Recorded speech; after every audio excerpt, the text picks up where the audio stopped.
Her male best friend mocked me at dinner. She could do way better than you. I shut him down in front of everyone. She snapped, apologize or we're over. I smiled. I didn't say a word, but when she came home weeks later, she finally learned what done really means. For 3 years, my life with Anna was good. Great, even. I'm a lawyer, so my day job is basically wading through the worst parts of human nature. Coming home to her was like taking a breath of fresh air. She was a paralegal, smart as a whip, and had this fire in her to go to law school and make a name for herself. I loved that about her.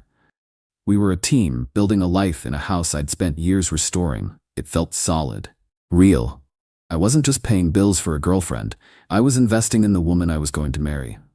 But there was always this static, a low-level hum of something not being quite right. And that static had a name, Leo. Leo was her best friend from college.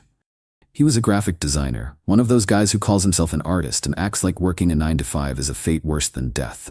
Meanwhile, he was designing menus for taco joints to barely make his rent. To hear Anna tell it, he was her ride or die, her platonic soulmate, the guy who protected her. To me, he was a leech with a superiority complex, and he had made it his life's mission to undermine our relationship. He was a pro at it, I'll give him that. He never did anything you could call him out on directly. It was all subtle digs, little poison darts disguised as compliments. Her ex-boyfriend, Alex, a musician who'd broken her heart, was his favorite topic. If I took Anna on a nice vacation to Mexico, Leo would find a way to bring up some spontaneous camping trip he and Anna took once. "Remember that, Anna?" he'd say, all wistful. "You can't plan moments like that. You just have to be with someone who gets your free spirit." The message was always the same. I was the boring, safe choice, and he was the gatekeeper to the exciting life she was leaving behind. And Anna? She ate it up with a spoon. She was completely snowed by his protective friend act. Anytime I'd even hint that he was out of line, she'd get defensive. "He's just being Leo. He was there for me when Alex shattered my heart. He's just worried about me. He's family, Jack. I'm a patient guy. You have to be in my line of work. You don't jump on the first piece of evidence. You wait. You let the other side talk. You let them build their own case against themselves, and you wait for them to hand you the rope." I waited for Leo to hand me the rope. The moment came a month ago.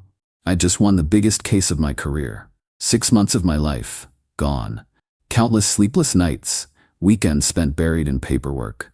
But we won, and it was a huge deal for my firm and for me. To celebrate, I threw a dinner party. My closest friends, the ones who'd barely seen me for half a year, were all there. And because I was still trying to be the good guy, I told Anna to invite her friends, which of course meant Leo was coming. The night was perfect. The house was full of good people, the expensive wine I'd been saving was open, and I was actually relaxing for the first time in what felt like forever. Leo, naturally, was soaking up the free booze and acting like he co-owned the place. He got a few drinks in him and decided it was time for a performance. He started on some long, boring tangent about an art exhibit, which was really just an excuse to talk about the difference between creators and suits. "It's just a different way of seeing the world," he said, looking right at me. "Some of us are driven by passion, by art. Others are more practical." He took a long, slow sip of my wine. My friends knew his game and were shooting him looks that could curdle milk. I just gave him a tight smile and refused to engage. But he wasn't done. He turned to Anna, putting on his best concerned friend face. "I just hope you're happy, Anna," he said, his voice dripping with fake sincerity. "I mean, Jack's a great guy. He's stable, he's a provider, he's reliable." He said reliable like it was a dirty word. Then he paused, looked me dead in the eye, and let a smug little smirk spread across his face. "But you've got to admit, she could do way better than you." And there it was. The rope. The whole table went silent. You could have heard a pin drop. My friends looked like they were about to physically restrain themselves from launching across the table. Anna just stared at her plate, blushing. She wasn't mad at him.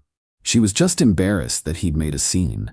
That was the moment the focus snapped into place for me. The picture became crystal clear. The patient lawyer was gone. The man who had just been fundamentally disrespected in his own home, in front of his friends, by a man who was living off his generosity, was now running the show. I put my fork and knife down, very slowly. I folded my hands on the table and fixed my eyes on Leo. The friendly host had left the building. The prosecutor had just taken his place at the podium. "That's a bold claim, Leo," I said. My voice was dangerously quiet. "I'm interested in your reasoning.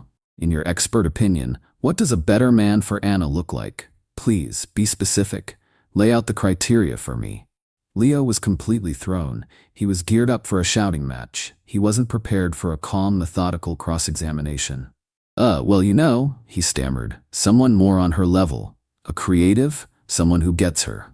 "I see," I said, nodding. "So the main qualification is being a creative. An interesting theory. And I assume you see yourself as fitting this description?"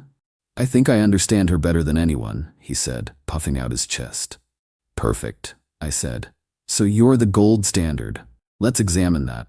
Let's add a few other factors to this analysis. Let's talk about something more concrete than vibes. Let's talk about investment. As everyone here knows, Anna is in her second year of law school. It's a top-tier program with a price tag to match. I'm paying for that, the whole thing. It's a major investment of capital, of course, but it's also an investment of faith. Faith in her and faith in our future together. So my question for you, Leo, as the self-appointed gold standard of what's better for Anna, is this. What have you invested in her future lately, other than your consistently negative opinions of me?" Leo's face went white. Anna shot me a panicked look. "Jack, don't do this," she whispered. I held up a hand to silence her. My eyes still locked on Leo. "I'm not done. Let's talk about the car she drives. It's safe, it's reliable, it gets her to school and back. I bought it for her. Now, you have a car too, right, Leo? A cool little convertible that seems to break down a lot. In fact, Anna has had to loan you money for repairs at least 3 times in the last 6 months, hasn't she? Money that she took from the household account that, by the way, I'm the only one who deposits into. So in a very real sense, Leo, I'm not just investing in Anna's future, I'm also paying to keep your little hipster mobile on the road. You're welcome."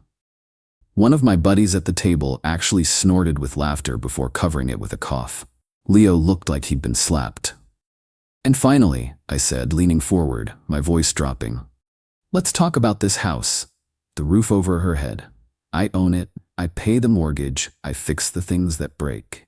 You, on the other hand, have been late on your rent so many times that Anna has had to cover for you, again, with money that I earned.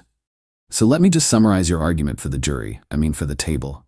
Your position is that a man who provides a stable home, a reliable car, and a fully funded, top-tier education is an inferior choice for Anna, and that a better man, by your definition, is one who is a financial black hole, who drains her resources, and who repays her kindness by systematically trying to sabotage her relationship out of what can only be a pathetic, transparent, and deeply creepy obsession. Is that a fair and accurate summary of your position, Leo?" I leaned back. The closing argument was done. The room was utterly silent. Leo was a broken man, a witness who had just been torn to shreds on the stand. He just sat there, humiliated, unable to speak. I looked at my friends who were all staring at Leo with open contempt. Then I looked at Anna. Her face was a storm of emotions. But the one that won, the one that broke through the shock and embarrassment, wasn't relief. It wasn't gratitude. It was pure, white-hot fury. She shot up from her chair, the legs scraping violently against the floor. Her whole body was shaking. "I cannot believe you just did that," she hissed. "You humiliated him, in front of everyone."